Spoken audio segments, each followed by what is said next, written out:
Anti-gunners tend to be liberals, and liberals like to pretend that they care about the poor. So, why then are they proposing laws that will disproportionately hurt the poor? Allow me to back up a bit. You see, right now, Democrats are pushing for red flag laws. However, as a columnist at the Minot Daily News notes, there are costs in fighting such rules.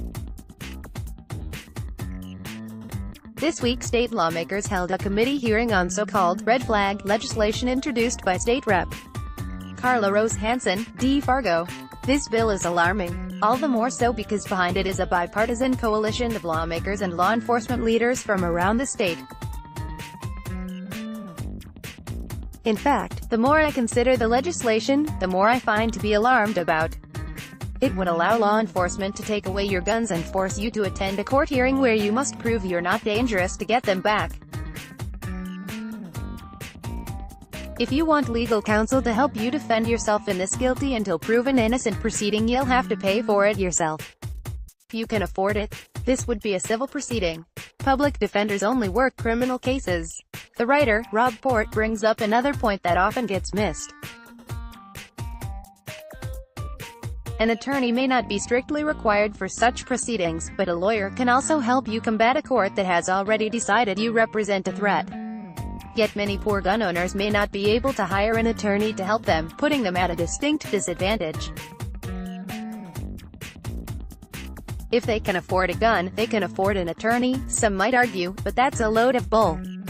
For one thing, people can save up their money to purchase a firearm to help them defend themselves and their homes, but attorneys don't operate on installment plans. For another, one may buy guns when times are good, only to find themselves destitute later. Fortunes can change. What one can afford today doesn't necessarily represent what they can afford a year from now. Because of that, this measure will disproportionately impact poor individuals and families. To make matters worse, poor communities are disproportionately minority communities, which means minorities are more likely to be impacted than any other group. Meanwhile, the mass shooters these laws are intended to combat tend to be white, often middle class, less likely to be discovered or caught by a red flag law, and more likely to have the resources to get their guns back. In other words, those who are pushing for red flag law are making it easier to disarm the disadvantaged and minority populations in our communities while doing little or nothing to stop the actual mass shootings or other violent outbursts these laws are supposed to prevent. Yeah, I know, announcing that a gun control measure is going to fail is like announcing the sky is blue, but it still needs to be said. Otherwise, proponents of such laws will keep pushing them and pretend they never knew this would happen.